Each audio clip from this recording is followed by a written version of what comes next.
হাসপাতালে পুলিশের হাত ছিনিয়ে পালানোর চেষ্টা অভিযুক্তের। পালানোর সময় অটো ছিনতাইয়েরও চেষ্টা। চাঞ্চল্য সুভাষ গ্রামে। একেবারে ধুনধুনার কাণ্ড। এক ধৃত অভিযুক্তকে মেডিকেল চেকআপ করাতে এসেছিল পুলিশ। পুলিশের হাত ছাড়িয়ে অটো ছিনতাই করে পালানোর চেষ্টা অভিযুক্তের। পুলিশের সঙ্গে ধস্তাধস্তি, কিন্তু তাতেও মেলেনি রেহাই। অবশেষে পুলিশের হাতে আটক অভিযুক্ত। চাঞ্চল্যকর ঘটনাটি ঘটেছে সোনারপুরের সুভাষগ্রাম এলাকায়।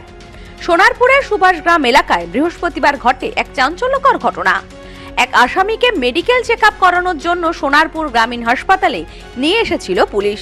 সেই সময় আচমকাই পুলিশের হাত ছাড়িয়ে পালানোর চেষ্টা করে অভিযুক্ত। দৌড়ে কিছুটা দূরে গিয়েও এক অটো চালকের ওপর হামলা চালায় সে। অভিযোগ, জোর করে অটো ছিনতাই করে পালানোর চেষ্টা করে অভিযুক্ত। পালানোর সময় পরপর দুটি দুর্ঘটনাও ঘটে। এরপর পুলিশকে লক্ষ্য করে ইট ছোড়ার অভিযোগ ওঠে। পরিস্থিতি সামাল দিতে পাল্টা প্রতিরোধ গড়ে তোলে পুলিশও। এই ঘটনাকে কেন্দ্র করে এলাকায় ব্যাপক উত্তেজনা ছড়ায়। এ বিষয়ে অটো চালক ওই ব্যক্তি জানান, হঠাৎ দেখি এক ব্যক্তির সঙ্গে পুলিশের ধস্তাধস্তি হচ্ছে। ওই ব্যক্তিটি পুলিশের দিকে লক্ষ্য করে ঢিল ছোড়ে। পুলিশের পক্ষ থেকেও পাল্টা ঢিল ছোড়া হয়। এরপর আমি অটো নিয়ে সামনে চলে আসায় পুলিশ আমাকে সরে যেতে বলে। আমি সেই সময় অটো রেখে সরে যাই। তখনই ওই ব্যক্তি আমার অটো নিয়ে চম্পট দেওয়ার চেষ্টা করে, কিন্তু পুলিশ তাকে হাতে নাতে ধরে ফেলে।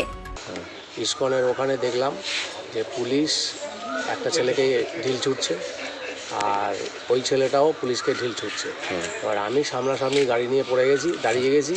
ছেলেটা ঘুরেই আমার কাঁচের মধ্যে একটা ইট মারলো।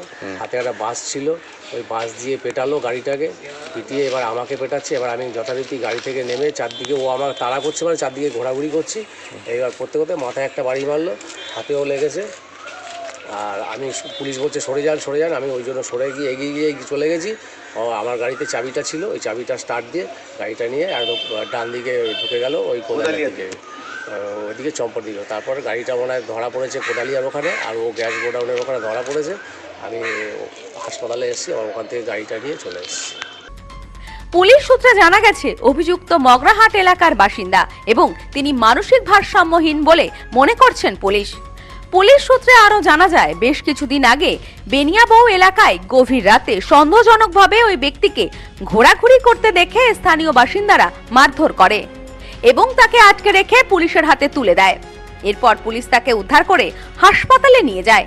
এদিন হাসপাতালে চেকআপের জন্য নিয়ে আসার সময় ঘটে এই ঘটনা। Bureau report, news no man's land, Sonarpur. India's top selling electric scooty Prakriti. এখানে ইলেকট্রিক স্কুটির ভ্যারাইটিস, উন্নত প্রযুক্তির মডেল সহ ছোট বাচ্চাদের ইলেকট্রিক জিপ, বাইকের বিপুল সম্ভার। এছাড়াও আমাদের এখানে ইলেকট্রিক সাইকেলও পাওয়া যায়। রয়েছে ফিন্যান্সের সুবিধা। Mrs RM enterprise, proprietor Rajib Roy. ঠিকানা মতিগঞ্জ, বনগা, স্টেট ব্যাংকের বিপরীতে, ফায়ার ব্রিগেড রোড। ফোন 7908183121।